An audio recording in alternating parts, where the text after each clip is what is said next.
안녕하세요. 사연에 빠지다의 DJ 민영입니다.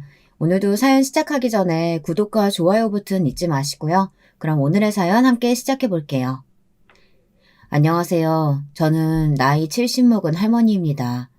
평소 보던 사연 채널에 글이란 걸 적게 되기까지는 많은 시간이 필요했는데요. 그럼에도 딸의 도움을 받아 한자 한자 적어나가 봅니다. 여러분들의 많은 응원이 필요합니다.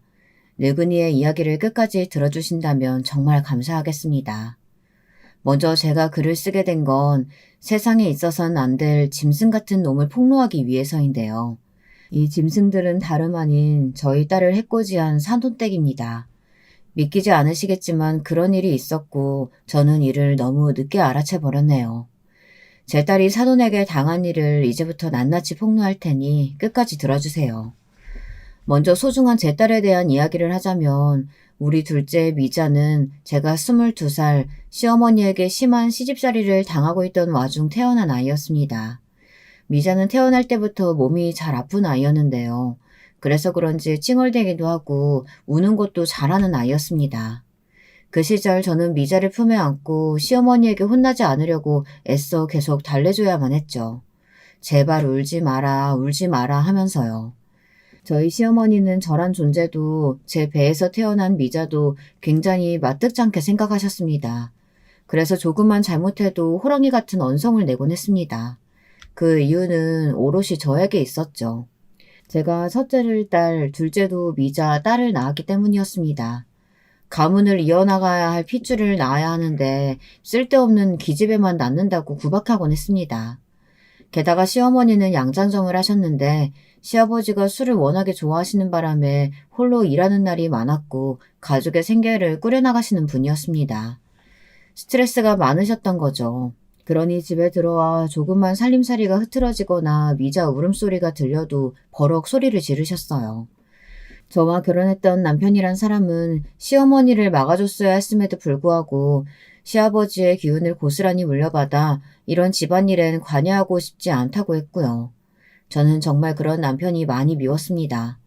이혼을 생각하고 싶었지만 이혼이라는 건 그 시대에 있을 수 없는 일이었고 전 그럴 수 없는 막막한 현실이 서글프기만 했어요. 그러던 어느 날엔 시어머니가 집에 돌아와 버럭 성을 내는데 시아버지와 남편은 허허실실 웃으며 술이나 주고받고 있고 문득 제 처지가 너무 초라하게 느껴졌습니다. 그런데 그때 우리 미자가 너무나 대쪽 같은 태도로 자기 할머니 앞에 나서는 겁니다. 그때 미자 나이가 6살밖에 되지 않았는데 어린아이라고 믿어지지 않을 만큼 목소리가 또랑또랑했습니다. 너는 내가 없을 때 집안 살림 똑바로 하라니까. 그것도 여태 안 하고 뭐 했던 거야? 그리고 미자 저게 집에는 왜 이렇게 처우고 난리야? 할머니, 우리 엄마 그만 괴롭혀요. 뭐라고? 내가 언제 네 엄마 괴롭혔다고? 매일 엄마 괴롭히고 힘들게 하잖아요. 엄마도 우리 돌보느라 힘들어요. 그러니까 그만해요. 나 엄마 우는 거 싫다고요. 이놈의 기집애가 못하는 말이 없네? 기가 차서. 그간 지금까지 자기 하고 싶은 말이라면 다 했던 시어머니는 미자를 보더니 기가 찬지 실소를 터뜨리곤 아무 말도 못하셨어요. 옆에 있던 남편이나 시아버지 역시 마찬가지로 벙쪄서는 미자를 바라보았습니다. 미자는 그렇게 제 인생의 봄날을 열어준 아이였습니다. 부모에게는 자식이어도 의지하고 싶고 의지가 되는 그런 자식이 있다고 하잖아요. 미자가 딱 그런 애였습니다. 그 후로 시아버지가 중풍을 맞아 쓰러지시고 제가 변을 치우는 굳은 일을 해야 했을 때도 미자는 제 옆에서 힘이 되어주었습니다. 제 언니인 첫째와는 다르게 야무지고 똘똘하게 손을 눌려 대신 변도 받아주고 청소도 도와주곤 했어요. 사실 우리 첫째 딸아이 역시 저의 아픈 손가락이긴 한데요. 첫째 미영이는 어렸을 적 시어머니에게 너무 많은 구박을 받아서인지 언젠가부터 이 집이 싫다며 자기는 나가서 좋은 남자를 만나 시집을 가겠다고 하더라고요. 엄마, 말리지 마. 나는 이 집이 싫고 무조건 부잣집 남자 만나 나갈 거야. 나는 계집애라고 맨날 구박받는 것도 지겹고 얼른 탈출하고 싶어. 틈만 나면 제게 이런 말을 하곤 했던 아이였어요. 그러던 이 아이가 정말 20살이 되자마자 동네 떡집 아들과 눈이 맞아 갑자기 제 곁을 떠나겠다고 하더군요. 딸애가 바라는 것만큼의 부자 아들은 아니었지만 동네 떡집 아들 정도면 집에 재산도 좀 있겠다. 저는 허락을 해주었어요. 첫 아이라 시집 보내는 기분이 남다르긴 했지만 마음속으론 저 아이가 저렇게라도 이 집을 탈출해 나가는 것이 좋긴 했습니다. 그때까지도 저는 시댁살이를 하고 있었어요. 시아버지가 돌아가시고 혼자 되신 시어머니를 남편이 굳이 꼭 우리가 모셔야 한다고 주장했기 때문입니다. 이때 저는 처음으로 목소리를 내어 왜 꼭 우리가 그래야 하냐고 차남도 있고 다른 자식들도 있는데 말했지만 남편은 단칼에 잘라버렸습니다. 그러면서 저를 야박한 사람으로 몰아가더군요. 제가 당했던 시집살이의 서름이나 고단했던 점들은 죄다 깔아뭉개면서요. 참 서러웠습니다. 누구에게라도 하소연하고 싶었지만 첫째는 이미 시집가 잘 살고 있고 셋째 아들은 학교 졸업 후 동네 양아치 같은 놈들이랑 어슬렁거리며 사고치고 다니느라 집에 들어오고 있지 않았습니다. 연락을 해도 닿을 길이 없었고요. 셋째 아들은 안타깝게도 시어머니의 사랑을 너무 많이 받고 자라서인지 남을 배려하는 일이나 남의 마음을 헤아리는 일엔 원체 관심이 없었어요. 좋은 성정의 사람이 될 수 있는 아이였는데 시어머니가 대놓고 남녀차별을 하는 탓에 어릴 때부터 제 누나들을 무시하고 이어서 언젠가부터는 저를 무시했죠. 그러니 저도 셋째 아들에겐 별 기대가 없었습니다. 그런데 그런 상황 속에서 우리 둘째 미자가 그러더군요. 엄마, 언젠가 내가 엄마 데리고 나갈게. 엄마, 나랑 서울에서 살자. 뭐? 내가 아는 언니가 미용실 하는데 사람을 구한다네. 내가 다른 건 몰라도 손재주 하나는 좋잖아. 언니 따라 미용일 배우면 어디 가서 굶지 않고 살겠지 싶어. 그때 엄마도 같이 가자. 네가 아는 언니? 응. 엄만 나만 믿고 이건 아무한테도 말하지 말고 있어. 알았지? 미자는 친언니와 몇 번 연락을 하는 것 같더니 어느 날 저에게 떠날 날짜를 조용히 알려주었어요. 물론 이건 비밀이었죠. 집안에 아무도 모르는 비밀이요.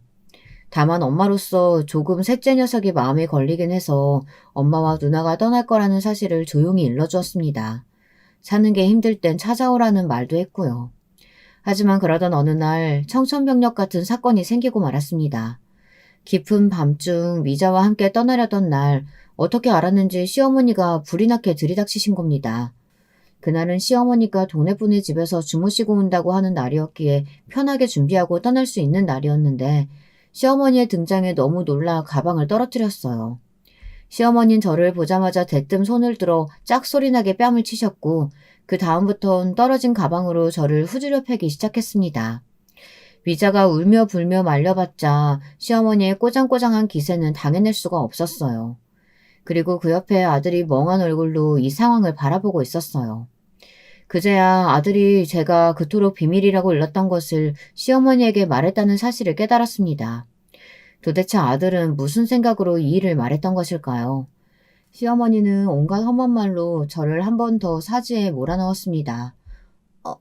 어머니, 내 이년, 너는 사람도 아닌 짐승이다. 이 금수맛도 못한 년 같은 이라고? 감히 혼자 살겠다고 여길 떠나려고 해? 네 남편이랑 날 버리려고 해? 너는 천하에 죽일 년이야. 너 같은 년을 내 며느리 삼고 지난 세월 떠받들어온 세월이 아깝다 아까워. 내 짐승이 너를 쫓아냈어야 하는데 달랑 아들 하나 넣어놓고 뻔뻔하게 얼굴 들이밀던 네 년 처지가 불쌍해서 참아줬거늘. 아이고, 은혜를 이렇게 갚아? 어머님 아파요. 그만하세요. 제발 그만 때리시라고요. 에이, 너는 더 맞아야 돼. 시어머니는 다혈질에 한번 눈이 돌면 무슨 일이든 하는 사람이었습니다. 갑자기 마당에 있는 차도를 집어들더니 그걸로 제 얼굴이며 등이며 찍어내리더군요. 너무 아파 비명을 지를 새도 없이 쓰러졌는데 피가 쏟아지는 와중에도 시어머니는 멈추지 않았습니다. 그런데 그 순간 우리 둘째 미자가 벌떡 일어나 시어머니를 거칠게 밀어내곤 말하더라고요. 미자 역시 차돌에 맞아 몰골이 엉망이었지만 미자의 목소리만큼은 또렷했습니다. 엄마가 뭘 그렇게 잘못했다고요. 우리 엄마, 할머니, 할아버진 병수발 다 들고 아버지 바람까지 참아주며 사신 분이에요. 엄마 같은 분이 어디 있어요? 나는 이제 할머니도 징그러워요. 사람같이 느껴지지 않는다고요. 그만 엄마랑서 보내주세요. 그리고 다신 연락하지 마세요. 오늘부터 할머니는 저랑 엄마랑 인연 끊고 사는 거예요. 미자는 무서워 몸을 떨면서도 자기 할 말을 다 하더니 끝끝내 제 손을 잡고 달리기 시작했습니다. 시골 마을이었기에 달려도 캄캄한 밤과 논두렁이 전부였지만 저와 미자는 숨도 제대로 쉬지 않고 달리었던 것 같습니다. 저나 미자 둘 다 아마 여기서 지금 나가지 못하면 영영 못 나갈 거라는 어떤 두려움이 있었던 것 같습니다. 그랬기에 1시간 동안 달리고 또 달리며 마을을 완전히 벗어났죠. 그렇게 미자와 저는 험난한 고생을 겪으며 서울로 올라왔습니다. 미자와 처음 서울에 도착해 미자가 구한 방이라는 곳에 도착했을 땐 둘이 누가 먼저랄 것도 없이 서로를 껴안고 엉엉 울었어요. 우리 모녀에게 있어선 지옥에서의 해방이었지만 그 해방에 이르는 과정이 너무나 험난하고 힘들었기에 눈물부터 난 것 같습니다. 아무쪼록 미자와 시작한 서울살이는 힘들었지만 나름 행복했어요. 처음으로 남편도 시어머니도 없는 생활이었지만 나이 40 넘어 이제야 자유를 찾은 기분이었달까요. 미자는 제게 말했듯 아는 언니의 미용실에서 일을 시작했고 저는 동네 식당의 주방 일을 시작했습니다. 하루 종일 서서 사모님 눈치를 보며 설거지하는 일은 힘들긴 했지만 그래도 그곳 서울은 미자에게나 저에게나 세상 어느 곳보다 아늑한 공간이었습니다. 또 미자와 제가 돈을 아껴 살았기 때문에 우리는 금방 돈을 모을 수 있었어요. 예전에 남편 밑에서 살았을 땐 그저 남편이 갖다 주는 돈으로만 생활하느라 제 돈이랄 게 전혀 없었는데 처음으로 제 돈이라는 게 생기고 그것을 실제로 만져보는 일은 정말 설레고 힘이 나는 일이었습니다. 쌓여가는 통장 잔고를 보는 일은 제게 있어 그 무엇보다 값진 보상이었죠. 이걸로 우리 미자 결혼할 때 몇 푼이라도 보태줘야겠다 싶은 마음으로 저는 한 푼이라도 모으고자 덜 입고 덜 쓰며 악착같이 일하고 모았습니다. 그걸 지켜보던 옆집 아줌마는 혀를 찰 정도였죠. 아이고, 딸내미 시집 갈 때 뭐 얼마나 해주려고 왜 그렇게 악착같이 살아. 옷도 사 입고 새 물건도 사 쓰고 그러지. 저번에 보니까 의류 수거하면서 옷 가져가던데 자꾸 헌옷만 입는 게 안타까워서 그래. 나이가 아주 많은 것도 아닌데. 아니에요. 저야 이미 좋은 시절 다 간 사람인데요, 뭐. 전 우리 미자만 행복하면 돼요. 그나저나 미자가 좋은 사람 만났으면 좋겠는데. 아주머니 혹시 주변에 괜찮은 청년 없어요? 청년? 글쎄, 있으면 소개시켜줄게. 근데 지금은 생각나는 사람이 없네. 저는 그 무엇보다 미자가 제 언니처럼 돈 많은 남자를 만나 하루라도 빨리 편안하게 살았으면 싶었습니다. 처음엔 첫째 미영이가 그냥 그런저런 집안에 시집갔으니 적당하게만 살았으면 좋겠다 싶었는데 사위인 떡집 아들내미가 가업을 이어가다 사업을 시작했는데 그게 잘 되면서 둘이 재산도 늘려가고 좋은 차도 끌고 다니기 시작하더군요. 그렇게 미영이가 의외로 자기 팔자를 피는 걸 보니 우리 둘째도 그런 남자 만나면 소원이 없을 것 같았습니다. 그런데 제 기도를 하늘이 들어주신 걸까요? 그러다 어느 날 옆집 아주머니가 호들갑을 떨며 차 한 잔을 하자고 하더니 둘째에게 너무 좋은 혼처가 나타났다고 하는 겁니다. 어딘데요? 뭐 하는 집안이래요? 글쎄, 내가 저번에 미자 엄마 말 듣고 교회 나가서 여기저기 잠깐 못 간 사람들 좀 알아보고 다녔는데 딱 한 명이 아직 안 가고 있더라고. 그 시장통에 국밥집 하는 아줌마가 하나 있는데 그 아줌마 첫째 아들인가 봐. 근데 국밥집은 워낙 오래전부터 해오고 장사도 잘 돼서 그냥 직원 두고 대충 왔다 갔다 하는 정도고 사실 여기 집안에 땅이며 돈이며 아주 기가 막히게 많다네. 아니, 그렇게 돈이 많은 집안이라고요? 근데 거기서도 며느리감을 찾는다나 봐. 첫째 아들이 자긴 결혼 안 하겠다고 어쩐다 자꾸 속 썩인다네. 뭐 어디 하자 있는 건 아닌 것 같고 그냥 여자 보는 눈이 높은가 봐. 그래도 아줌마 딸내미 정도면 마음에 들어하지 않을까? 예쁘게 생겼잖아. 키도 늘씬하고.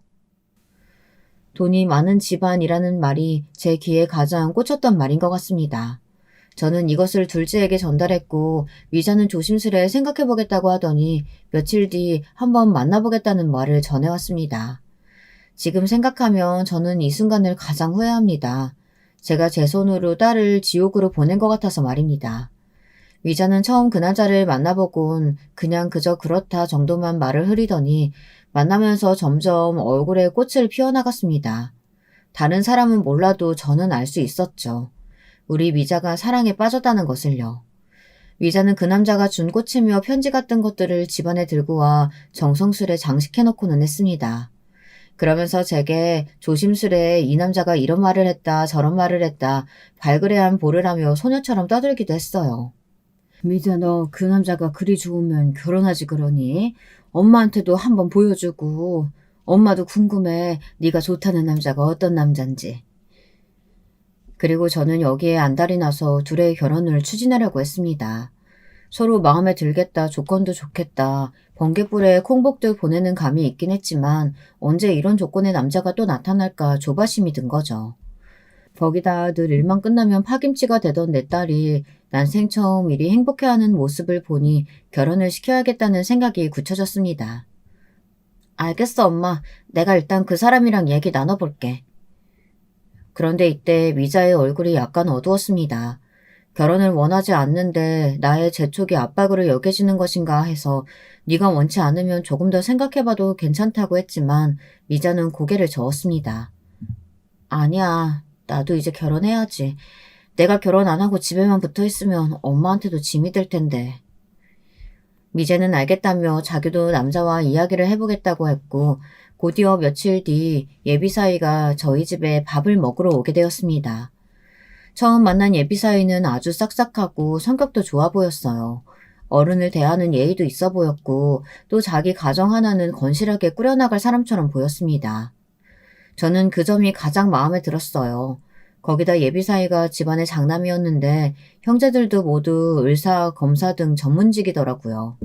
예비사돈땡 역시 소문대로 큰 사업을 하시는 분들이었고요.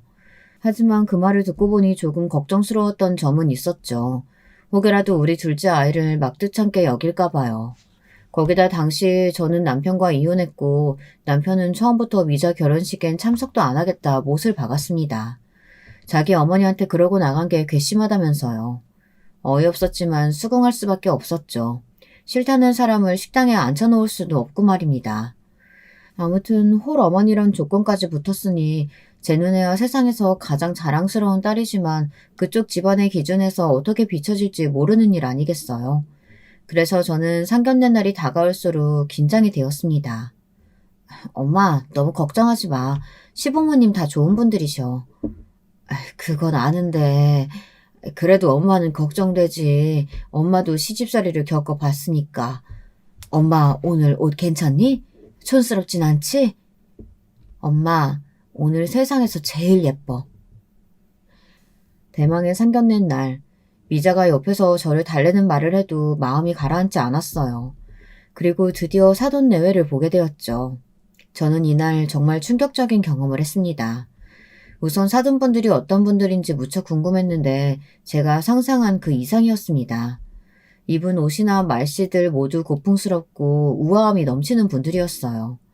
그러다 혼수 이야기가 나왔는데 이때 안사돈의 말이 굉장히 마음에 걸렸습니다.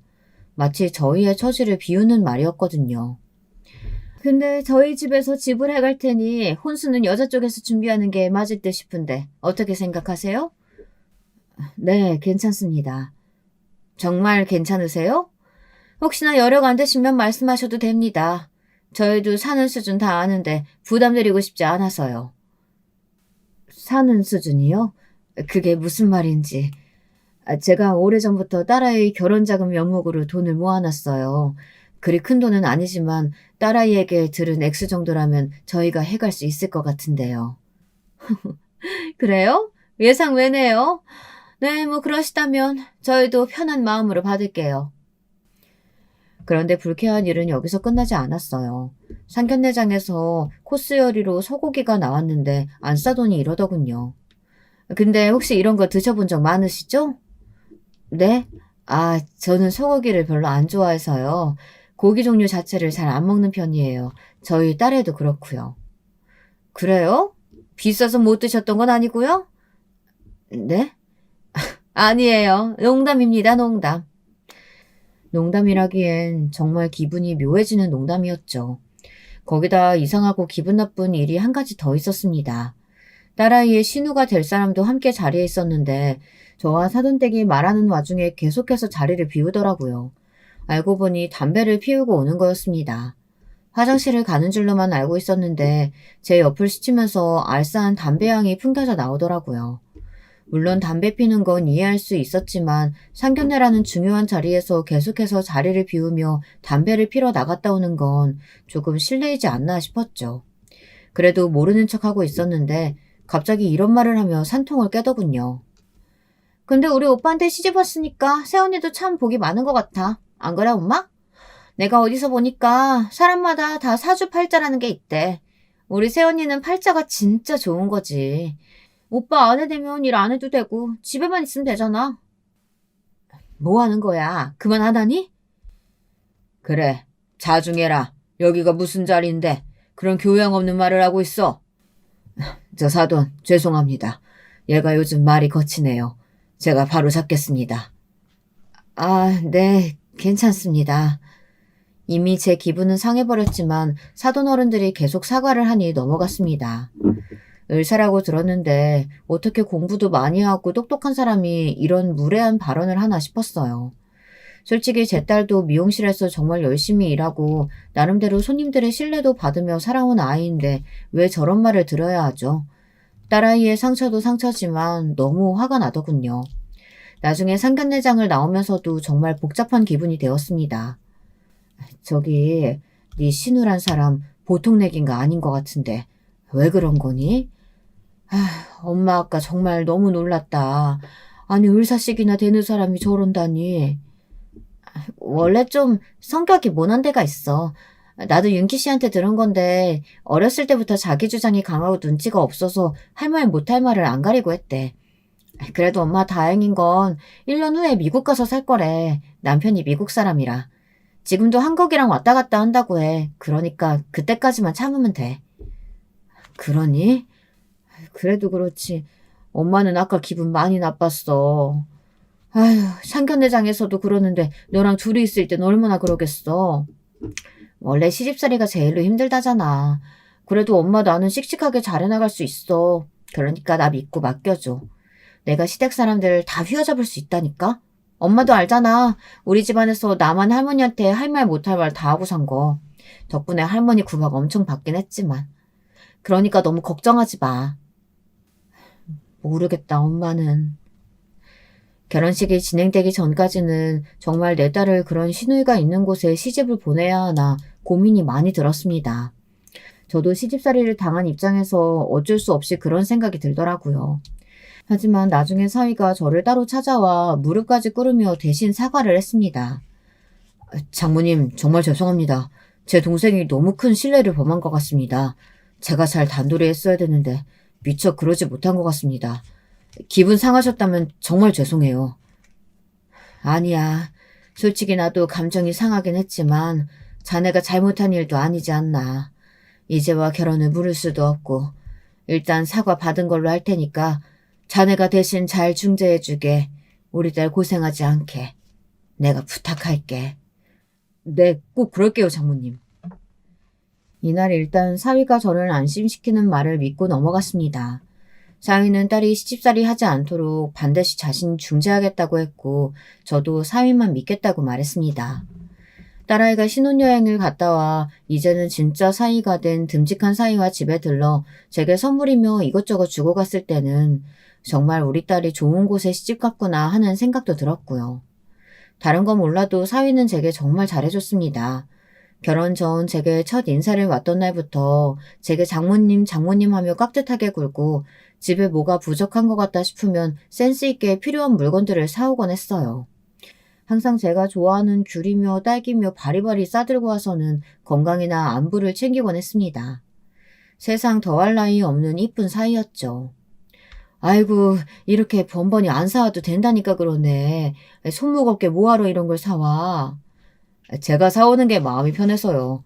저번에 보니까 장모님 딸기 되게 좋아하시더라고요. 전에 갈비찜 해주신 보답으로 드리는 거니까 대신 저 갈비찜 자주 해주세요. 그럼 당연하지, 김서방. 내가 자네 원하는 갈비찜 정도는 언제든 해줄게. 딸아이 역시 옆에서 일을 보며 저에게 아들이 또 하나 생긴 거 아니냐며 흐뭇해했어요. 그러다 몇 달 후 곧이어 딸아이가 너무나 기쁜 소식을 전해오며 완전히 마음이 놓여졌습니다. 엄마, 나 임신했어. 나도 이렇게 빨리 임신이 될 줄 몰랐는데 아무래도 신혼여행 가서 생긴 것 같아. 내 안에 생명이 있다는 게 너무 신기한 거 있지? 얼른 이쁜 손주 안겨드릴게요. 아이고 세상에, 이게 무슨 경사니? 그래도 임신 초기엔 조산기도 있고 하니까 몸 조심하고 있어야 돼. 알았지? 애 떨어지지 않게 너무 무리한 운동 하지 말고. 저는 딸아이의 임신도 기뻤지만 혹시나 임신 초기에 있을 조산도 걱정했습니다. 저 젊었을 적에는 주변에 그렇게 애 떨어진 여자들이 몇몇 있었거든요. 다행히 딸아이는 임신 초기를 지나 중기까지 무탈하게 흘러가는 것 같았습니다. 그제야 저도 마음을 완전히 놓았고요. 딸아이가 입덧이 별로 없어 다행히 먹고 싶은 음식들을 마음껏 해 신혼집으로 나르는 게 제 삶의 낙이었습니다. 딸아이는 임신한 동안 저와 비슷하게 고기를 좋아했는데요.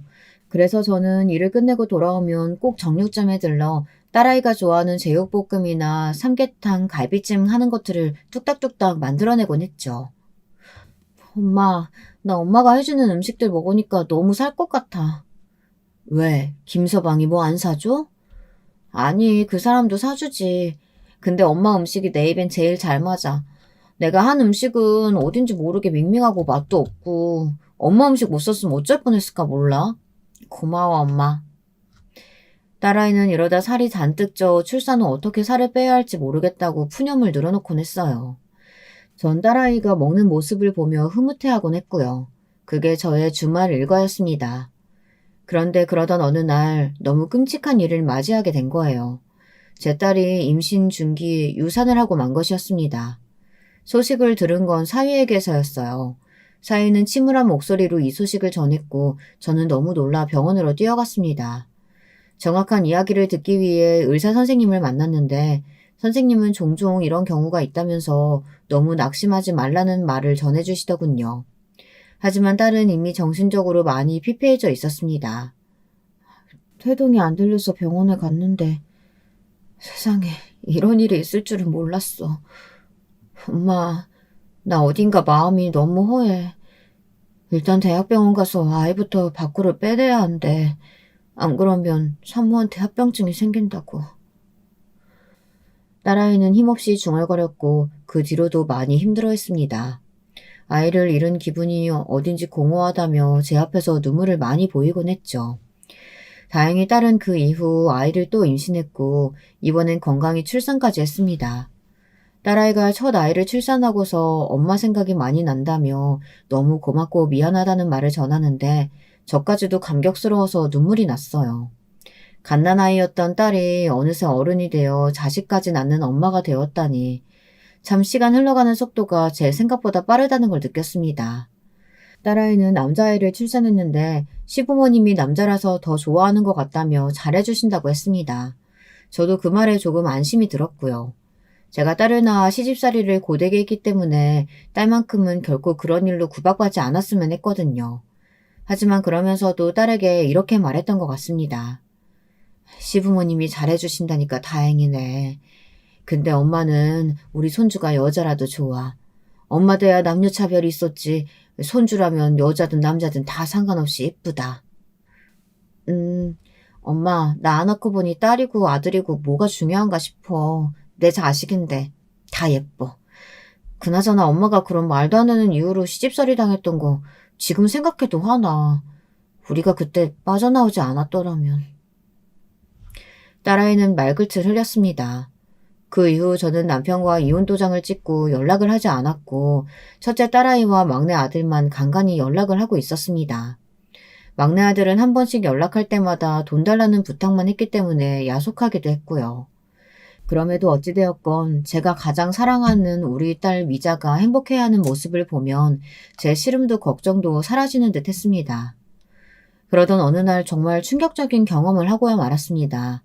제 모든 예상을 뒤엎는 경험이었어요. 제가 반찬을 만들어 딸네 집으로 향하는 길이었는데 사위의 모습이 보이더군요.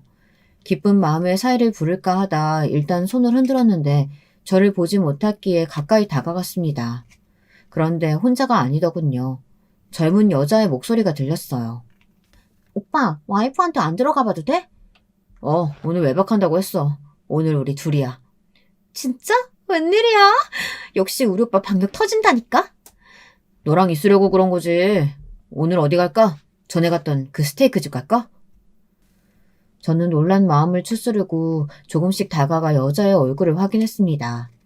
둘은 연인처럼 바짝 붙어 다정히 손을 잡고 있더군요. 손이 떨려왔어요. 그토록 믿었던 사위는 바람을 피고 있었습니다. 애 엄마가 되어 힘들어하는 딸을 두고 말입니다. 저는 그 자리에서 바로 사위 쪽으로 걸어갔고 사위는 저를 보자마자 흠칫 놀라며 젊은 여자를 옆으로 밀어냈습니다. 장모님, 여기 어떻게 왔긴? 자네, 지금 우리 미자 두고 바람 피는 겐가? 똑바로 말하게. 그게 장모님. 사위는 곧장 제 앞에서 무릎을 꿇으며 장모님이 생각하는 사이 아니다. 이런 식으로 변명을 했습니다.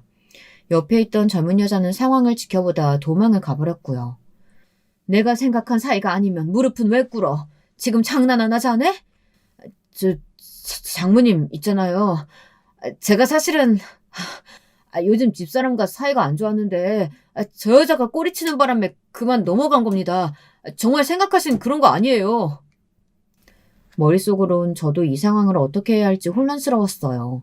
사위가 말하는 걸 보니 둘째 딸은 사위의 바람을 전혀 눈치채지 못한 것 같았고요. 일단은 계속 길거리에 서 있을 수 없어 커피숍으로 들어갔는데 사위는 제 눈치를 한번 쓱 보더니 기어들어가는 목소리로 말하더군요. 저 집사람한테는 비밀로 해주시면 안 될까요? 집사람은 모릅니다. 다신 그러지 않겠습니다, 장모님. 정말입니다. 저는 사위가 어디서 어떻게 여자를 만났던 간에 다시는 이런 일이 있어서는 안 된다고 했고 나름대로 물샘 바가지를 틀어막기 위해 노력했죠. 허나 영원히 지켜질 비밀은 세상에 없다고 하죠. 딸아이가 저에게 전화 온 건 그로부터 한 달 후였습니다. 제게 애아빠가 바람피는 것 같다고 토로하더군요. 한숨이 절로 나왔습니다. 이 모질한 놈을 어떻게 해야 할지 정말 속이 터질 것 같은 기분에 곧장 딸네 집으로 달려가 한바탕 난리를 떨었습니다. 사위는 똑같은 레파토리였고 딸은 애를 껴안은 채 펑펑 울고 있었어요. 사위의 상간녀는 사위네 회사의 경리였는데 심지어 딸네 집에 인사를 한번 오고 난 후 딸과 친구처럼 지내는 사이였다고 했습니다. 그러니 배신감도 상당했던 거죠. 딸은 사위를 더 이상 믿지 못하겠다며 이혼을 결혼했습니다. 엄마, 나 저 사람이랑 못 살겠어. 한번 바람핀 놈을 어떻게 믿고 살아. 우리 애 생각해서라도 참아보려고 했는데 아니야. 우리 애한테 저런 아빠 만들어주고 싶지 않아. 그런데 참 우스운 것이요. 제가 이날 무조건 딸의 이혼을 지지하고 찬성한 것이 아닌 애매한 태도를 취한 것이었어요. 저도 사위가 개차반이고 딸이 불행할 거란 사실도 알고 있었지만 그 순간 바닥을 기며 앵앵대는 손주가 너무 불쌍한 겁니다. 아빠 없이 자랄 손주가요. 그러니 원하는 대로 해라 라고만 말하고 딸네 집에 나와버렸어요. 딸은 그 이후 이혼을 선택할 것 같았지만 막상 그러지 않았습니다. 슬프게도 저와 같은 이유였습니다. 엄마, 한 번만 봐주기로 했어. 딱 한 번만. 결의가 느껴지는 딸의 말이 얼마나 속상했는지 모릅니다. 둘이 다시 그대로 산다는 소식을 듣고선 얼마나 사위를 야단치고 어르고 달래고 온갖 짓거리를 했는지 모릅니다. 제발 마음 잡고 살아달라고 눈물로 빌기도 했어요. 특히 바깥 사돈이 상견례장 때는 워낙에 무뚝뚝해서 어떤 분인지 몰랐지만 나중에 사위가 바람을 폈다는 말을 듣고선 아주 호되게 꾸짖으셨다고 하더군요. 한 번만 더 바람을 피우고 싸돌아다니면 호적에서 파버릴 거라는 말씀까지 하셨다고 해요. 그 말에 사위가 제대로 겁을 먹었고요. 바깥사돈은 제게 따로 전화까지 해 폐를 끼쳐 죄송합니다. 자식 교육을 잘못 시킨 제 탓입니다. 이런 짧은 말씀을 전하기도 하셨습니다. 안사돈께서는 아무런 연락이 없었지만요. 마치 남자라면 다들 한 번쯤 바람피는 게 당연하다는 식의 꼿꼿한 태도였습니다. 기분 나빴지만 그 집에 경우 있는 양반이 한 사람이라도 있다는 것이 다행이다 싶었어요. 다행히 딸내에서 5년간 안 좋은 소식이 들리지 않았고 둘째 손녀까지 출산하여 그럭저럭 잘 살아가는 것 같았습니다. 저는 당시 막내 아들이 사고를 치는 바람에 그 사고를 뒷수습하고 다니느라 정신이 없어 딸내에는 큰 신경을 써주지 못했고요. 다름 아닌 이 녀석이 어디다 돈을 투자했다 그게 잘못되는 바람에 경찰서를 왔다 갔다 해야 했습니다. 그런데 변호사를 선임하는 과정에서 돈이 나가야 했거든요. 아들은 당연히 그 돈을 충당할 여력이 없으니 제가 해주어야 했죠. 노후 자금으로 모으고 있던 돈은 그렇게 자식에게 다 가버리고 말았답니다. 엄마, 미안해. 내가 언젠가 반드시 꼭 성공해서 갚을게. 고마워. 그리고 작은 누나한테도 미안하다고 전해줘. 내가 작은 누나한테 돈 여러 번 빌렸거든. 그리고 이날 저는 몰랐던 사실을 알게 되었습니다. 바로 막내놈이 우리 둘째 미자에게 돈을 여러 번 빌렸다는 사실을요. 그 순간 이놈이 어찌나 얄밉고 밉상스럽던지 가뜩이나 힘들게 살고 있는 딸에게 저 몰래 돈을 빌렸다고 하니 한 대 패주고 싶은 심정이었습니다. 또 미자가 저에게 한 번도 그 부분을 말하지 않았다는 것이 엄마 입장에선 안쓰럽고 그렇더군요. 나중에 미자에게 말하니 미자는 웃으며 말했습니다. 아이, 엄마, 별거 아닌데 뭐. 큰 돈도 아니었어. 동생이 빌려달라는데 그럼 어떻게 외면해. 너무 그러지 마. 내가 빌려주고 싶어서 그런 거니까. 그래도 혹시나 사돈떼기 하시면. 아니야. 어머님은 아셔도 아무 말 안 하셔. 좋은 분이야. 우리 착한 미자는 그런 식으로 또 무마하더군요.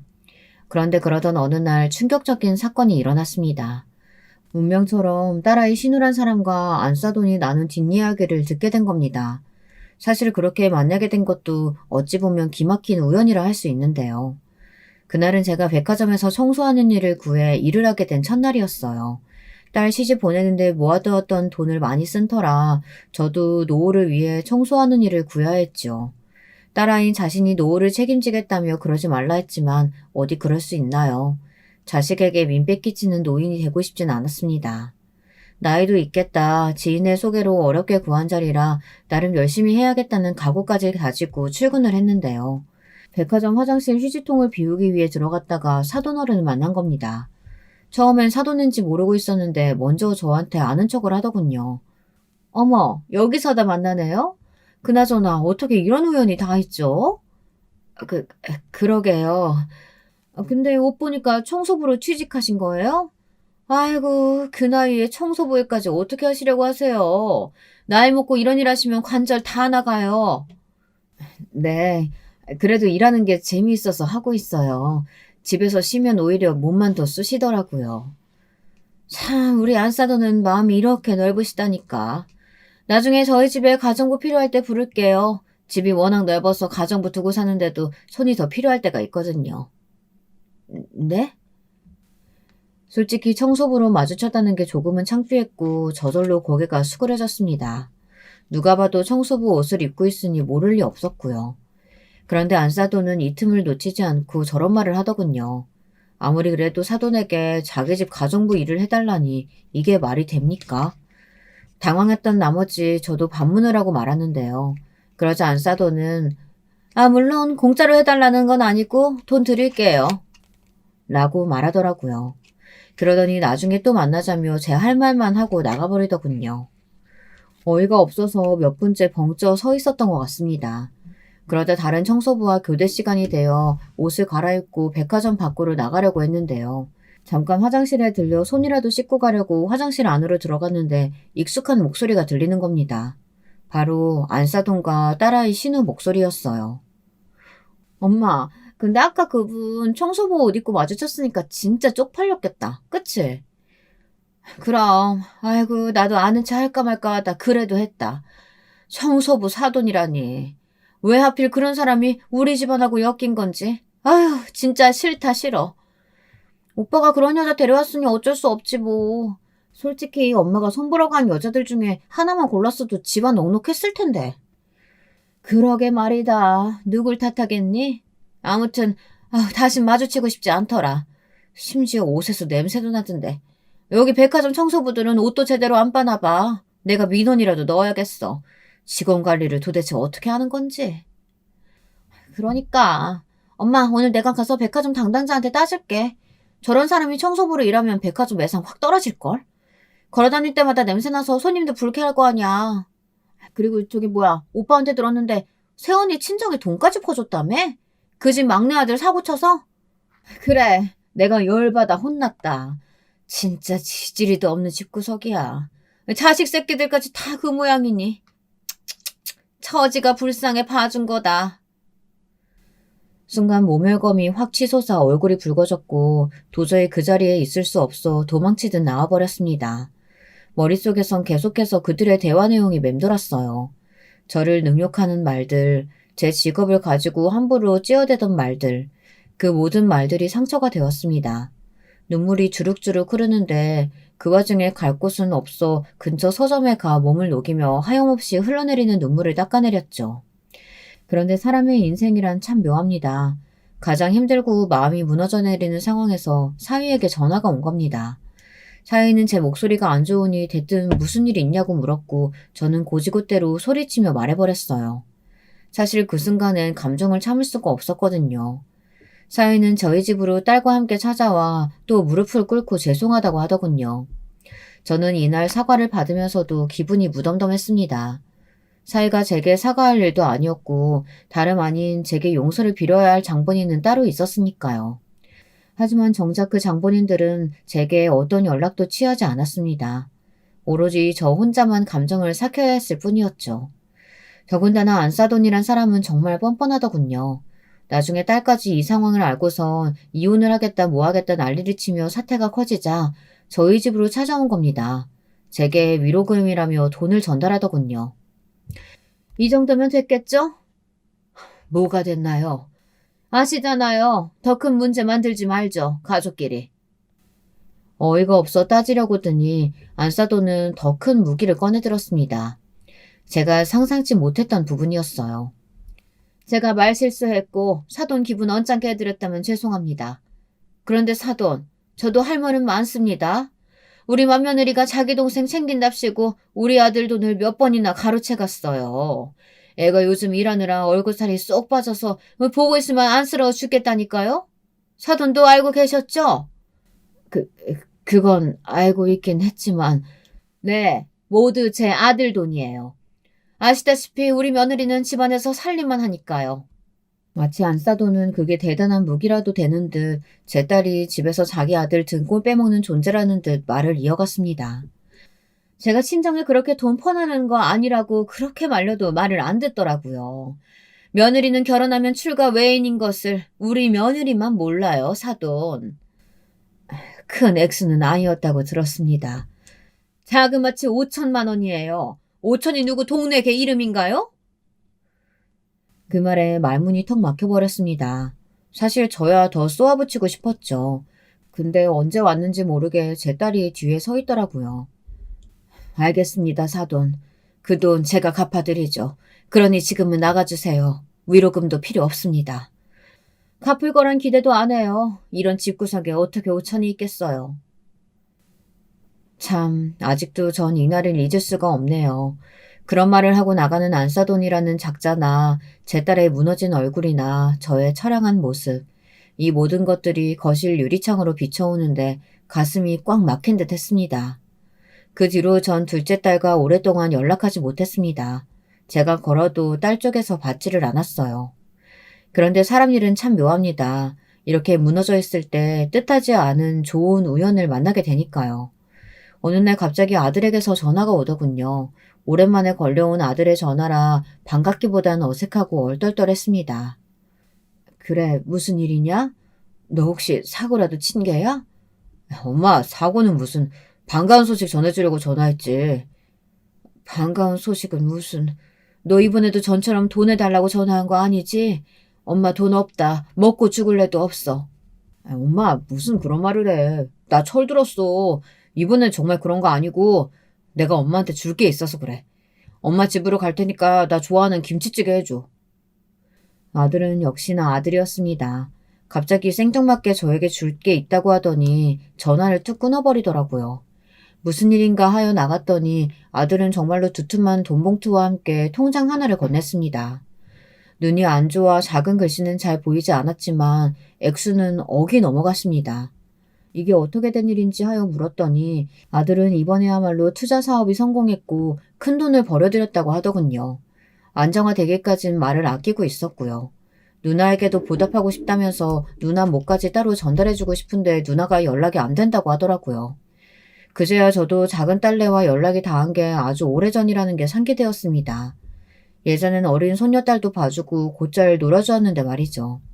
아들을 만나고 난 후 저는 제가 먼저 딸에게 연락했습니다. 그리고 손녀딸을 보고 싶단 핑계로 집으로 오라고 했죠. 오랜만에 본 딸은 어딘지 사람이 넋이 나가 있는 것 같아 보였습니다. 하지만 그 부분에 대해서 말을 피하려 하길래 손녀딸만 몇 번 놀아주고 말았습니다. 그런데 언젠가부터 손녀딸이 저만 보면 자꾸 이상한 말을 하는 겁니다. 할머니, 엄마가 매일 아파해. 어? 어린 손녀는 저만 보면 계속 딸이 아프다는 말을 했어요. 제가 보기엔 딸이 어디 아픈 것 같지 않은데 말이죠.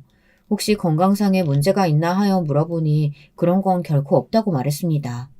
하지만 사람의 감이란 것이 무섭죠. 제 머릿속에 문득 한 사람이 스쳐 지나가더군요. 딸이 핸드폰에 시어머니라는 글자만 봐도 몸을 자동으로 떤다든지 하는 그런 반응 등이 걸렸습니다. 네, 바로 안사돈이요. 저도 모르게 갑자기 무섭게 몸을 일으켰고 저는 사위에게 위치를 물어 사돈댁을 찾아갔습니다. 무슨 일인지 모르겠지만 일단 알아는 봐야겠다 싶었어요. 그리고 저는 거기서 보면 안 될 것을 보고 말았죠. 사돈댁의 문을 열자마자 안사돈이 제 딸의 머리채를 잡고 있더군요. 딸애는 비명을 지르며 제발 놔달라고 소리를 치고 있었고요. 그 순간 딸애의 눈물 자국이 눈에 선연히 들어왔습니다. 사돈이란 여잔 가정부가 하는 말도 못 듣고 딸애에게 소리를 버럭버럭 지르고 있었습니다. 야, 이년아, 너는 시녀야. 내 아들 시녀라고. 시녀 주제에 내존할 것이지. 어디서 애 둘 낳았다고 유세 부리고 지랄이야. 야, 너 아직도 내 아들 한 번 바람핀 거 가지고 지랄 떠니? 네가 잘했어. 봐, 내 아들이 그랬겠어? 저는 곧장 달려가 있는 힘껏 내리쳤습니다. 그리고 무슨 일이 일어났는진 기억이 드문드문 납니다. 나이 70에 무슨 힘이 그리 있었겠냐마는 안사돈은 제게 뺨을 맞고 그대로 쓰러져 버렸고 저는 딸애를 끌고 나왔습니다. 그러고 나서 모든 절말을 알게 되었어요. 딸애는 지금까지 엄청나게 무수한 가학적인 행위들을 당해왔었습니다. 사위란 놈은 계속해서 바람을 피워댔고 딸아이가 시어머니에게 사위의 그런 행동을 막아달라 하면 저런 식으로 머리채를 잡았다고 합니다. 이 외에도 시어머니는 분수도 모르고 날뛰는 자기가 싫다며 청소부 딸년이란 말을 하며 머리채를 잡았다고 해요. 나중엔 시어머니가 너무 무서워 도망칠 의지도 잃었다고 합니다. 그 말을 듣는데 몸이 부서질 듯 아파오더군요. 제가 겪었던 일, 아니 그보다 더 심한 일을 딸아이가 또 겪고 있는 것이니까요. 저는 바로 딸아이가 지금까지 모아놓았던 증거를 바탕으로 법적 소송을 걸었고 최고의 변호사를 선임했습니다. 막내 아들이 흔쾌히 도와주었고요. 미자야, 엄마는 있잖아. 신이 있다면 반드시 그 못된 짐승 같은 놈들 반드시 벌받게 해줄 거라고 생각해. 정말이야. 엄마, 고마워. 엄마 없었으면 어쩔 뻔했는지. 엄마한테 너무 고맙고 미안해. 정말 다행스럽게도 하늘은 저희 편을 들어주셨습니다. 가학적인 행위를 일삼았던 사돈은 법적 처벌을 무겁게 받았고 이혼 소송에서도 위자료를 받았습니다. 물론 딸아이의 정신적 피해 보상이 되기에는 너무나 작은 액수지만요. 요즘은 딸아이의 정신 건강을 위해 막내 아들이 준 돈으로 전원주택을 사서 그곳에 들어가 살고 있습니다. 부디 딸아이가 완쾌하길 바랄 뿐입니다. 또 우리 손주들 역시 마음의 상처를 잘 극복하길 바랍니다.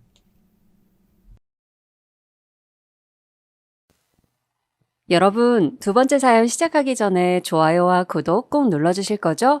그럼 두 번째 사연 바로 시작합니다. 오늘은 어떤 사연자분께서 저희를 그 사연 속으로 빠져들게 해주실까요? 저와 함께 이 사연을 만나보시는 동안 여러분의 시간이 행복하기를 바랄게요. 그럼 바로 만나보실까요? 안녕하세요. 저는 유튜브에 사연 채널들이 존재한다는 것을 알게 된 이후로 완전히 푹 빠지게 된 사람이에요. 라디오처럼 틀어놓고선 다른 볼일을 보면 좋더라고요. 특히나 집안일을 할 때도 말이죠. 청소를 하면서 사연에 빠지다를 틀어놓으면 지루하지도 않고 기분 탓인가 괜히 일의 효율도 늘어나는 느낌이 든답니다. 저도 사연을 보내고 싶은 마음이 들어서 고민을 혼자 오래 하다가 용기를 내보게 되었어요. 혹시 여러분도 TV를 시청하실 때 오래 봐왔기 때문에 그만큼 오랜 세월을 알아온 연예인들을 보면 옛 생각에 잠기시고는 하나요? 저희 친정엄마께서는 그런 분이셨어요. TV를 시청하시다가 당신이 잘 아는 중견 배우들을 보시면 꼭 그 사람들과 얽힌 이야기를 늘어놓으셨답니다. 저 배우가 예전에는 어떤 일에 휘말렸었다느니, 또 저기 배우는 어떤 작품 찍을 때 나는 무슨 일을 하고 있었는데 그때는 참 살기가 어떠했었다느니, 이런저런 이야기를 주절주절 늘어놓는 버릇이 있으셨죠. 저는 제가 나이가 들기 전에는 친정엄마의 그런 면들이 잘 이해가 안 갔고, 그저 왜 저렇게 TV를 보시면서 말씀을 많이 하시는 건가 하는 투정이 속으로 들었을 뿐이었습니다. 그런데 참 신기한 게요. 제가 슬슬 나이가 들다 보니까 그런 친정엄마의 모습을 닮아가더라고요. 제 또래의 여자 연예인들이 결혼 소식을 줄줄이 대중에게 알려오는 것에 저는 참 많은 감상이 들었답니다. 저것들은 20년 전에도 저렇게 생겼었는데 세월이 흘러도 어쩜 거의 똑같구나. 요즘 세상에는 40대 초혼이 정말 아무렇지도 않아졌구나 하는 생각들을 한참 했었네요. 저는 40대 여자입니다. 소위 톱스타 반열에 올라 꽤 오래도록 연예계에서 군림해온 그 여자 연예인들이 가장 어리고 예쁠 때 데뷔하여서 연예계 안에서 첫 꽃을 피우던 시절을 그대로 봐왔던 대중이기도 하죠. 여러분은 혹시 TV 속의 화려한 연예인들을 보면서 본인의 인생을 돌아보진 않으시나요? 저는 거의 그러는 것 같아요.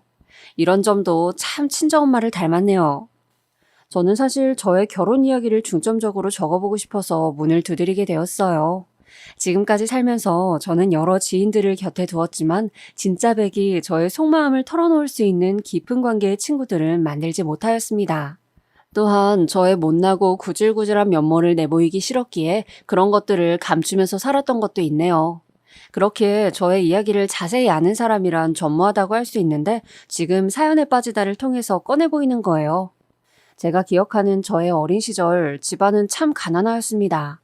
저는 사남매 중에서 둘째로 태어났어요. 집이 가난하다고 해도 그런 와중에 자식이 많다고 해도 서로 아웅다웅하면서 그 안에서 정겹게 살아가는 집들이 분명히 꽤 존재하잖아요. 그래서 부자라도 그런 화목은 돈으로 살 수 없다고들 말을 하는 것이고요. 하지만 안타깝게도 제가 생각하기에 저희 친정집은 부자들이 부럽다고 여길 만한 구석은 단 한 가지도 갖추고 있지 못했습니다. 동정이나 받았으면 또 모를까요? 친정 아버지께서는 제가 기억하는 가장 어린 시절의 기억부터 일을 다니고 계셨던 분입니다. 3교대 근무를 나가셨어요. 공장 일이었지만 그래도 그것도 번듯한 규모의 회사라고 열심히 다니셨습니다.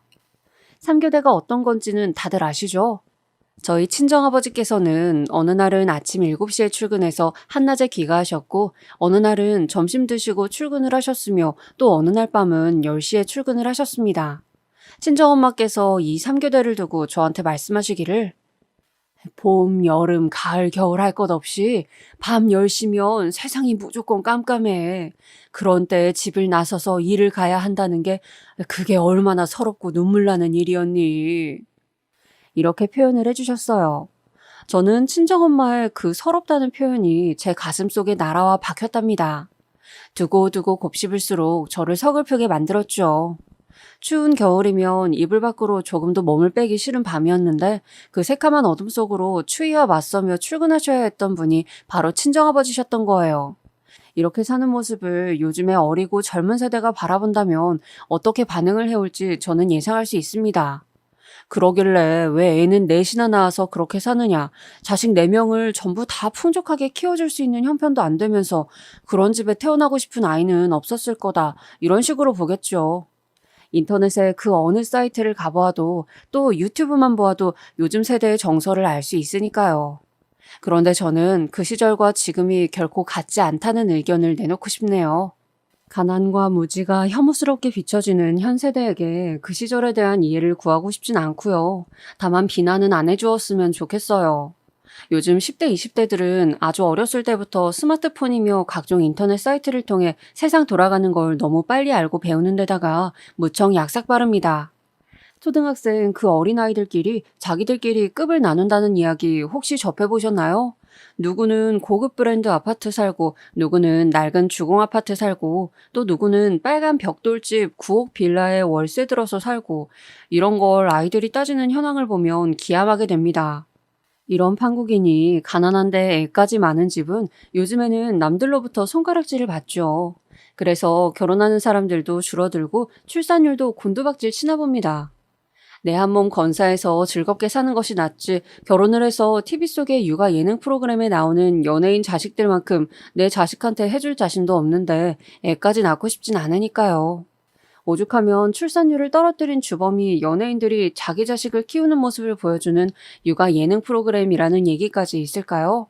혹시 결혼해서도 아이를 안 갖는 자식 부부를 두셨다거나 혼기가 다 찼는데도 결혼 생각이 없는 자식을 두신 분들이 계시다면 옛날과 현재가 상황이 같지 않음을 필히 고려해서 그들을 이해해 주셔야 할 거예요. 저희 친정부모님께서는 특별히 자식 계획을 세우신 것은 아니었지만 그렇다고 무분별하게 자식을 가지신 것은 아니라고 말씀하셨습니다. 그러니까 아무 생각도 없이 그저 없는 형편에 무조건 아이만 낳은 부모는 아니었다는 것이죠. 두 분께서는 막연하게 아들 둘, 딸 둘 이렇게 낳으면 좋겠다고 생각을 하셨었대요. 그렇게 된다면 정말 이상적일 거라고 여기셨다고 합니다. 그 생각이 현실이 되는 바람에 두 분께서는 무척 신기해하셨다고도 했고요. 이것은 첫째인 집안의 장남, 저희 오빠가 저에게도 똑같이 말을 해준 부분이니까 확실한 진실이에요. 친가와 외가 모두 형편이 썩 좋지 못했는데 특히 친가는 가족들끼리 사이가 안 좋았습니다. 외가는 집안 사정 때문에 식구들이 한때 뿔뿔이 흩어져서 살았어야만 했다고 하고요. 그렇기 때문일까요? 저희 친정부모님께서는 단란하고 화목한 가정을 꾸리는 것에 무척 뜻이 강하셨대요. 서로를 닮은 자식들을 낳아서 사랑으로 보듬어주고 잘 키워주고 싶다는 열망이 크셨던 것입니다. 첫째 아들, 둘째 딸, 셋째 딸, 넷째 아들 이렇게 4남매가 태어났습니다. 친정아버지께서는 저희 남매들을 위해 한파주의보가 내려 세상이 꽁꽁 얼었던 겨울에도 그 늦은 밤에 어둠과 추위를 가르며 출근을 하셨어요. 친정엄마께서는 저희 남매들을 키우시면서 동네 아주머니 두 분과 부업 일을 하셨고요. 저희 친정 집안은 그런 집이었습니다. 이렇게 하루하루 열심히 살다 보면 반드시 쥐구멍에 벼뜰 날이 올 거야. 조금만 더 이를 악물고 버티면 더 좋은 환경에서 살 수 있을 거란다. 친정엄마께서 저희 남매들에게 해주셨던 그 말씀을 저는 믿었습니다. 그렇게 될 것을 의심하지 않았더랬죠. 아주 어렸을 때라 기억이 너무 흐릿하지만 제가 6살 때까지 살던 집은 단칸방이었는데 7살 때 이사를 갔습니다. 집에 방이 따로 2개가 있다는 것만으로도 너무 행복했어요. 6식구가 살기엔 그 집도 좁은 집이었으나 단칸방을 벗어났다는 것 자체가 그때는 즐거웠었거든요. 그 변화를 기억하기에 저는 친정엄마의 말씀을 믿을 수 있었고 기대에 부풀 수 있었습니다. 부모님 말씀 잘 듣고 공부 열심히 하고 그러면 앞으로 더 우리 집이 잘 살 수 있겠지? 미래의 부모님 집은 부자가 되어 있을 거고 나는 엄청 멋진 사회인이 되어 있을 거야. 어렸던 저는 달콤한 꿈에 취해 있었습니다. 떡볶이 한 컵도 100원짜리 불량식품 과자 한 봉지도 소중하고 맛있게 먹었던 그때를 지나며 더 나은 미래를 그렸습니다. 그러나 하늘은 무심하였습니다. 바로 제 아래 동생인 저희 집 셋째, 제 여동생이 갑자기 아프기 시작하였어요. 어렸을 때라 무지하였기에 그 시작점이 언제였는지조차 저는 정확히 몰랐습니다. 병명은 백혈병으로 드러났는데 이것도 좀 늦게 밝혀졌던 것으로 기억을 해요.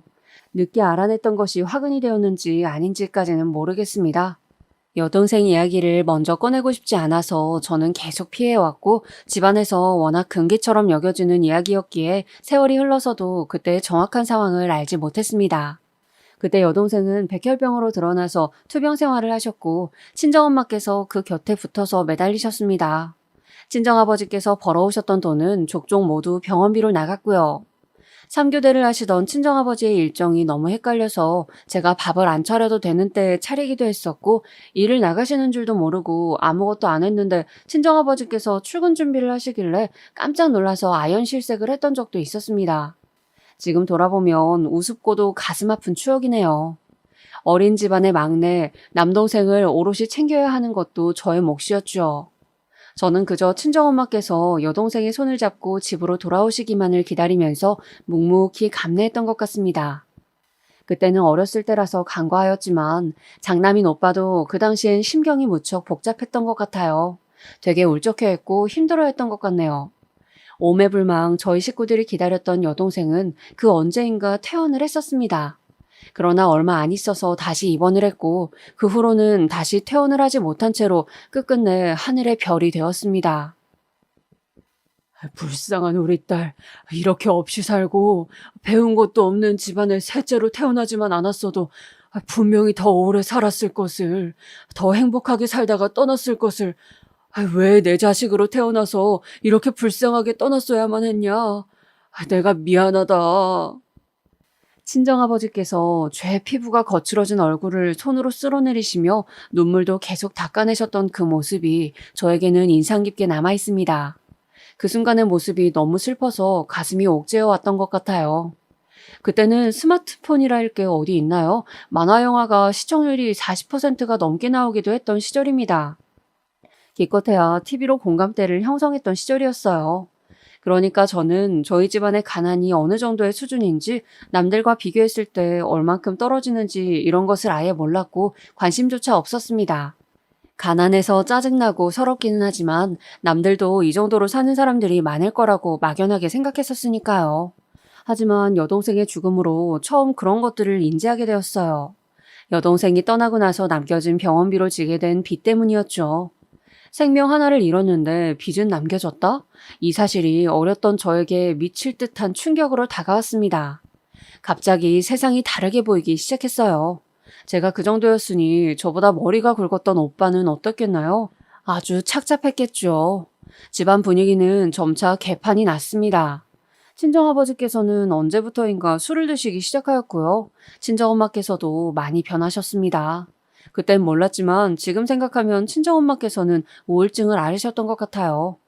여동생의 병상을 내내 지키셨던 분이 바로 친정엄마이셨는데 끝내 여동생이 병마를 이겨내지 못한 데다가 남은 자식들을 돌봐야 하지, 빚도 갚아야 하지, 이런 상황들이 있으니까 친정엄마께서는 당신 스스로의 상태를 점검해 보실 수도 없었던 것입니다.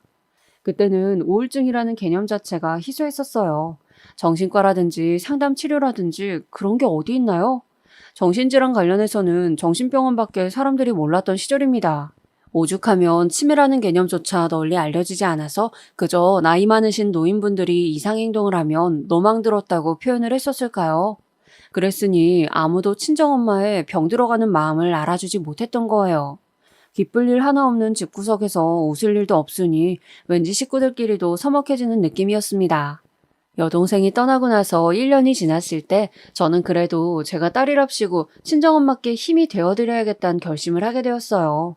위로를 건네드리고 싶었고 든든한 버팀목이 되어드리고 싶었습니다. 살갑고 화목한 모녀관계를 만들어가고 싶었어요. 그런데 설마하니 이게 제 발목을 잡을 줄은 몰랐습니다. 술을 자주 찾으시며 집 밖으로 걷도셨던 친정아버지, 여동생이 떠난 이후로 말수가 확 줄었고 성격이 까칠해졌던 오빠, 손이 많이 가고 사람 피곤하게 만들었던 남동생, 이런 가운데 친정엄마께서는 당신에게 위로를 건넨 저에게 의지를 하고 싶어 하셨어요. 시간이 갈수록 저는 친정엄마의 온갖 하소연을 들어드려야 하는 상대로 전락하게 되었습니다.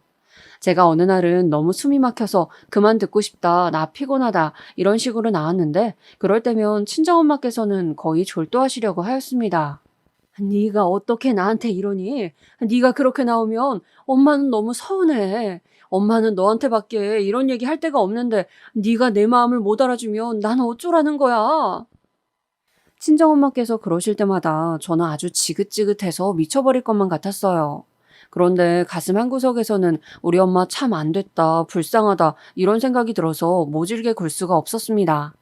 저는 대학을 너무나도 가고 싶었어요. 하지만 돈이 없어서 힘들어 죽겠다는 친정엄마의 하소연에 못 이겨서 그것에 등이 떠밀린 채 대학 진학을 포기하고 취업 전선에 뛰어들어야만 했습니다.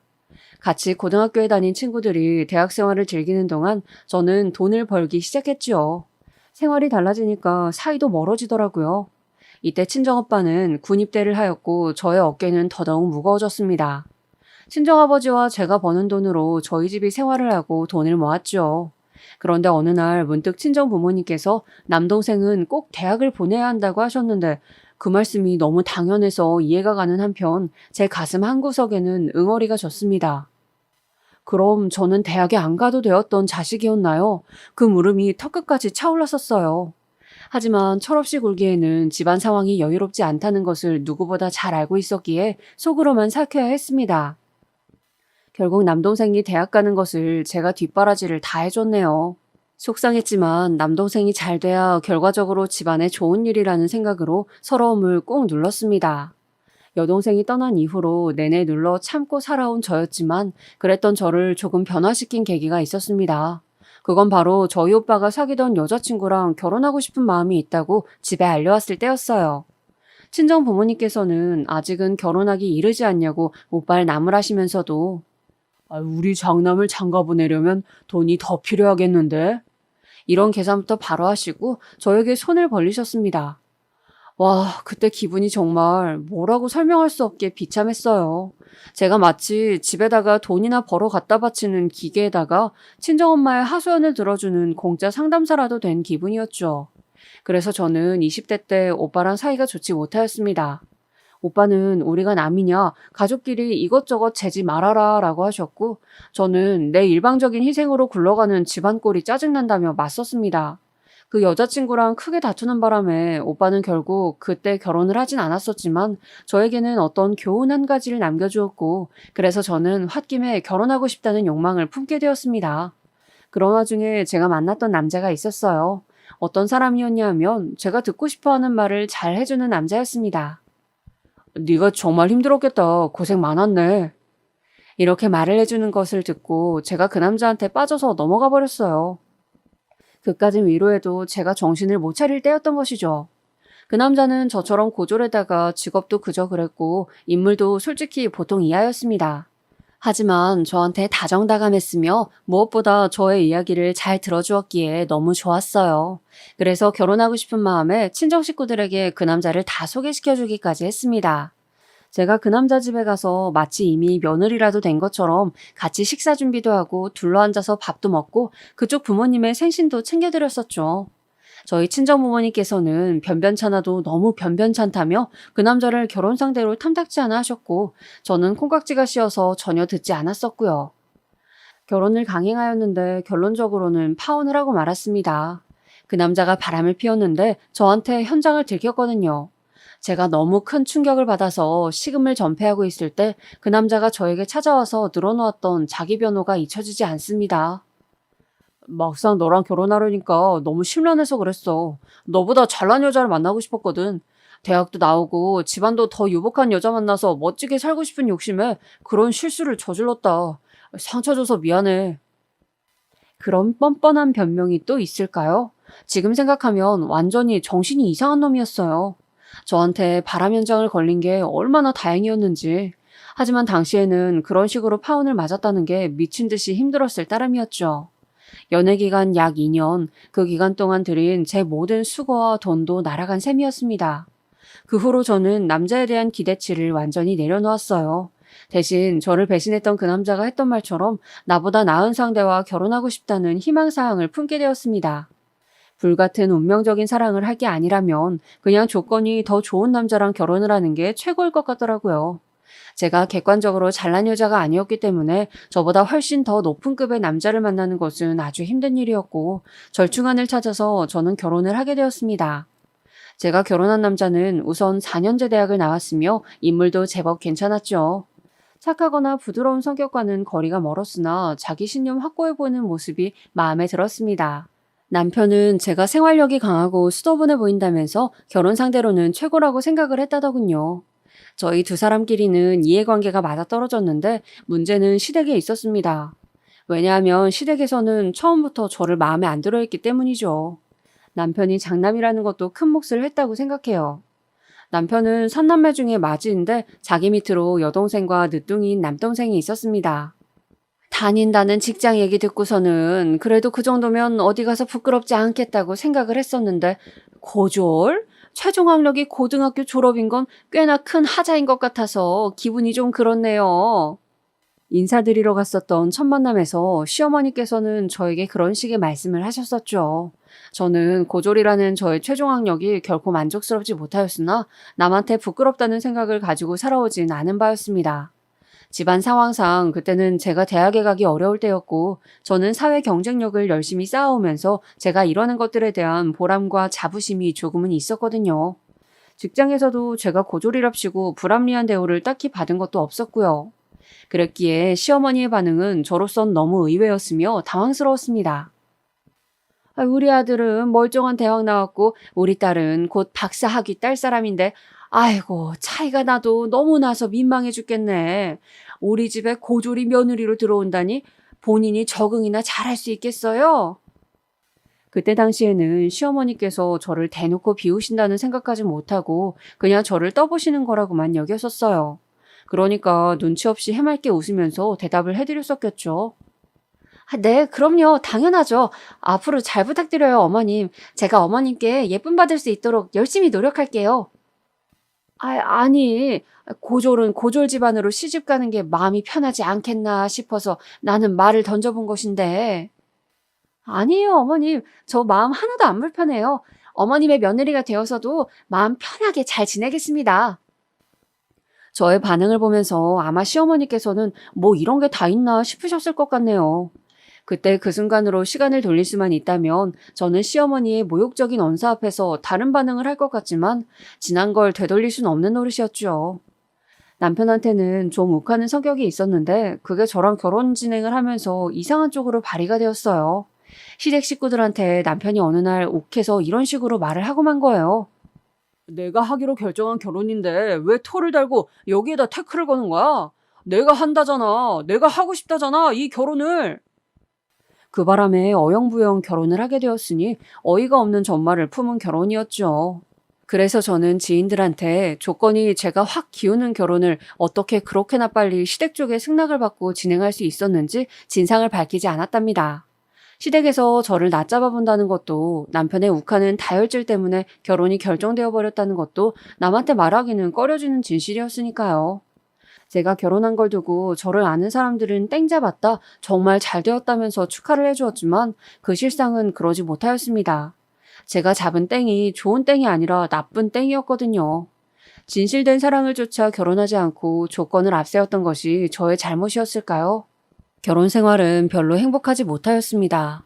무엇보다 시어머니의 눈치를 자꾸 살피게 되었죠. 저를 보실 때마다 표정에서부터 이미 심술을 드러내셨고 항상 저에게 잔소리를 하고 싶으셔서 그 인매가 언제나 실룩거렸습니다. 그런 시어머니의 모습을 볼 때마다 저는 속이 얹힌 기분이었어요. 가슴이 갑갑하였고요. 거의 화병이나 다름없었죠.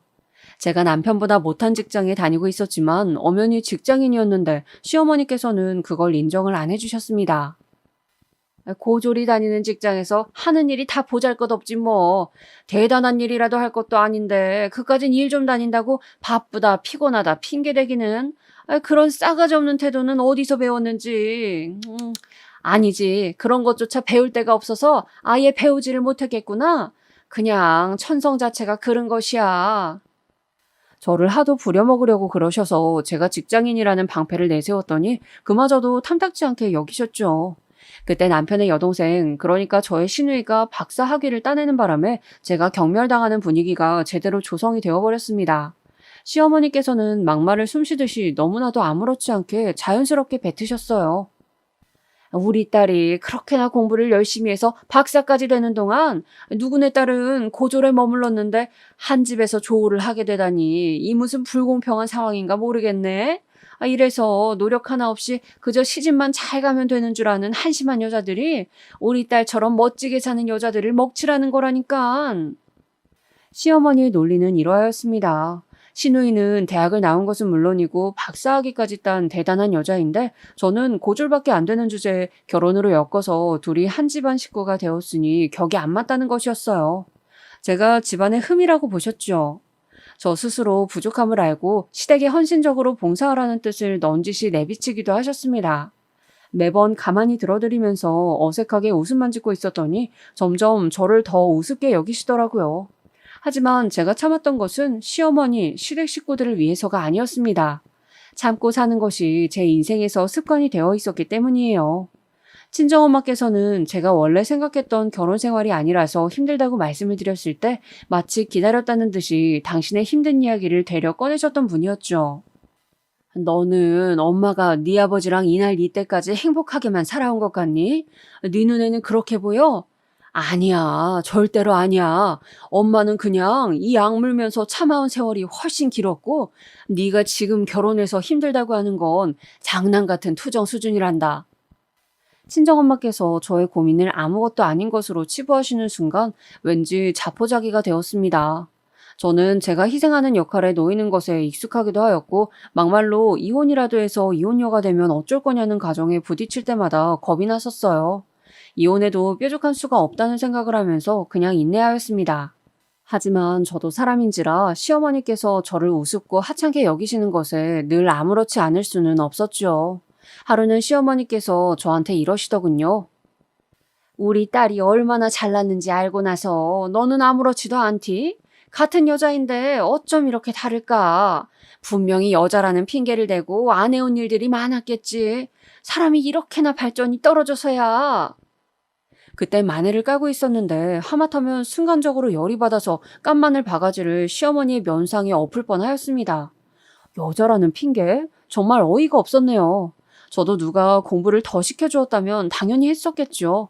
여자라는 것을 앞세워서 뭔가를 안 해본 적은 인생에서 없었고 오히려 손해를 봤으면 봤던 인생이었습니다. 시어머니께서 자꾸 저를 이상한 논리로 비웃으시는 게 짜증이 났지만 당시에는 앞에서 크게 못 따졌어요.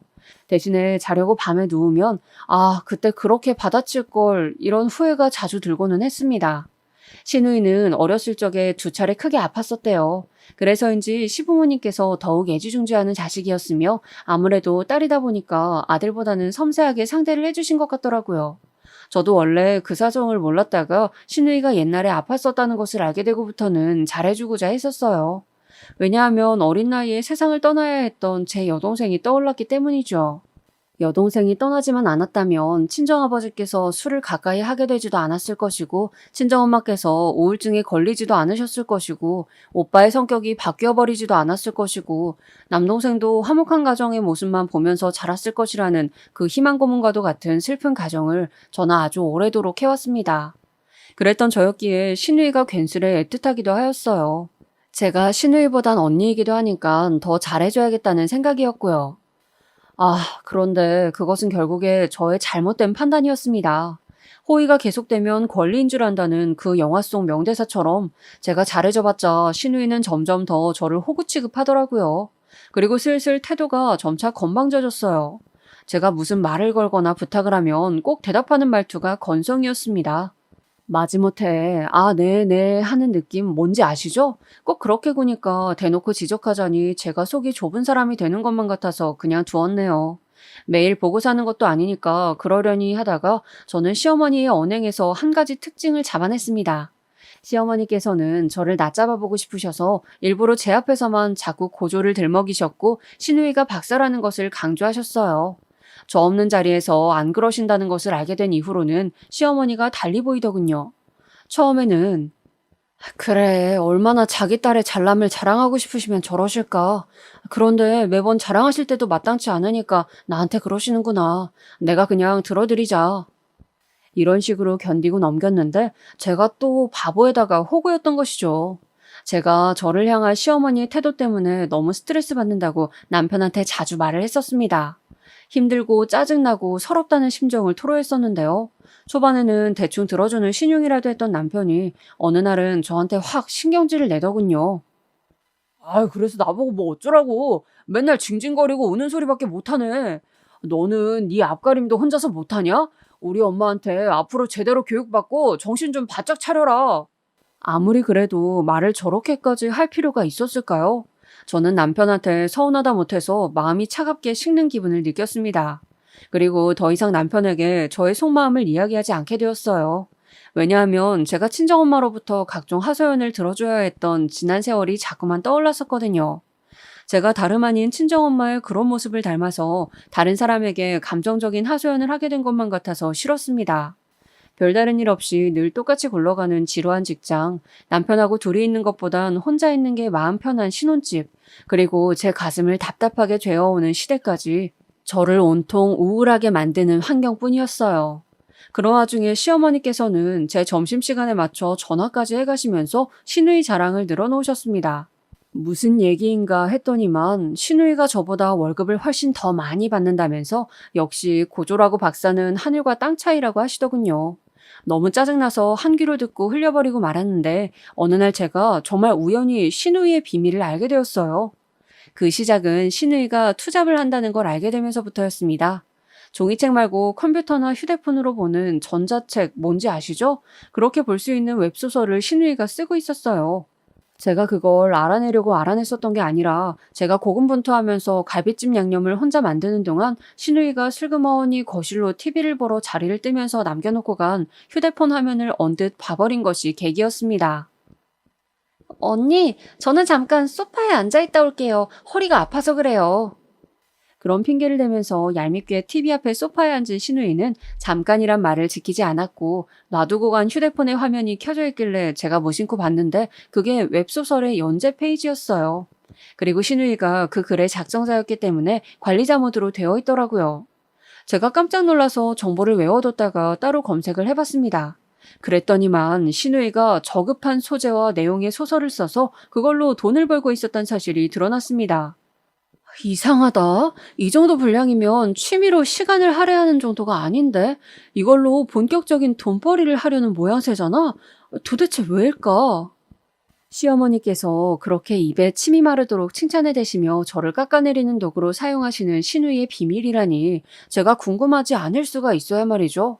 저는 신우이가 다닌다는 회사가 도대체 정확히 뭐 하는 곳인지 어떻게 돌아가는 곳인지 알아보다가 한 가지 희한한 사실을 접하게 되었어요.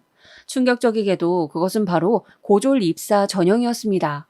그 사실을 알고부터 집요하리만치 캐내게 되었는데 저는 일단 제가 알아낸 바를 함구하였어요.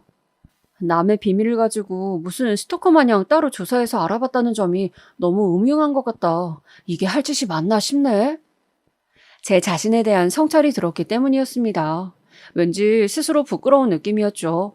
하지만 신우이의 비밀을 알게 된 이후로 저는 더 이상 전처럼 신우이를 볼 수는 없었습니다.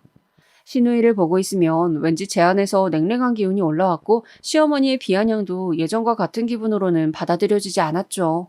저를 가만히 두었다면 저는 워낙 답답한 호구였기 때문에 먼저 그 비밀을 발설하지 않았을 테고 신우이의 평화는 더 오래 갔을 거예요. 하지만 그 사건 하나가 터져버리고 말았죠. 갖은 핑계를 대고 방문을 미루고 있었던 시댁이었는데 모처럼 갔던 날이었어요. 식사 준비 다 해놨다고 와서 저녁 먹자고 시부모님께서 분명히 그러셔서 갔건만 준비가 거의 안 되어 있더라고요. 얄미운 남편은 거실에서 시아버지와 TV나 보고 앉았고 더 얄미운 시누이는 어머니께 나랑 언니랑 마저 다 할게 이런 식으로나 말을 해놓고선 실상 자기는 거의 아무것도 하지 않은 채 저에게 전가하였습니다. 저한테 언니는 진짜 음식 간 맞추시는 거 잘하시네요 라면서 자꾸 제가 다 하도록 부추겼는데 결혼 직후에나 그런 수법이 통하였지 이제는 그 시커먼 속내가 다 보였습니다. 어이가 없어서 실소가 지어지더라고요. 그래도 그냥 대충 상황을 마무리하고 식사까지 마쳤어요. 그때 시어머니의 사촌 여동생 되는 분으로부터 과일을 들고 방문하겠다는 연락이 왔습니다.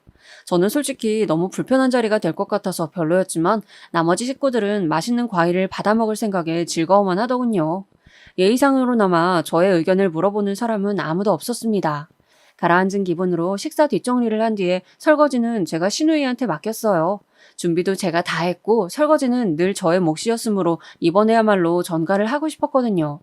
시누이가 입술을 삐죽거리면서 자기 부모랑 오빠가 있는 거실 쪽을 힐끗거리더니 상당히 마지못해 한다는 표정으로 이내 고무장갑을 꼈습니다. 저는 잔반이 들어간 냉장고 정리를 했죠. 제가 깔끔하게 정리를 마쳐놓고 이따가 과일 먹을 것을 대비해서 쟁반 같은 것도 준비를 하고 있는데 그때까지도 시누이는 미적거리면서 설거지를 덜 마친 상태였어요. 괜히 거들고 싶지 않아서 저는 모른 채 하고 두었죠. 바로 그때 시어머니의 사촌 여동생분이 도착을 하였습니다. 샤인머스켓 2상자를 들고 오셨더라고요. 우리 딸이 최고로 좋아하는 과일 왔다. 어머, 지금 뭐야? 네가 왜 설거지를 다 했어? 시어머니께서는 그렇게 외치면서 부엌에 들어오셨고 설거지를 마친 후 고무장갑을 벗고 있던 시누이를 발견하셨죠. 저는 그 반응에 무척 당황스러웠습니다. 그럼 제가 설거지를 꼭 했어야만 했었다는 건가요? 제가 떨떠름한 기색으로 있는 것을 본 시어머니께서는 금세 얼굴에 열이 오른 낯으로 저한테 삿대질을 하셨습니다. 너 해도 너무하는 거 아니니? 네? 제가 뭘요? 아니 상식적으로 말이야. 고졸인 네가 박사님을 알아서 모셔야지 왜 부려먹고 있냐고. 시어머니야말로 해도 해도 너무하는 분이셨어요. 세상 천지에 설거지에 대고선 고졸과 박사를 운운하는 사람이 어디에 있다는 겁니까?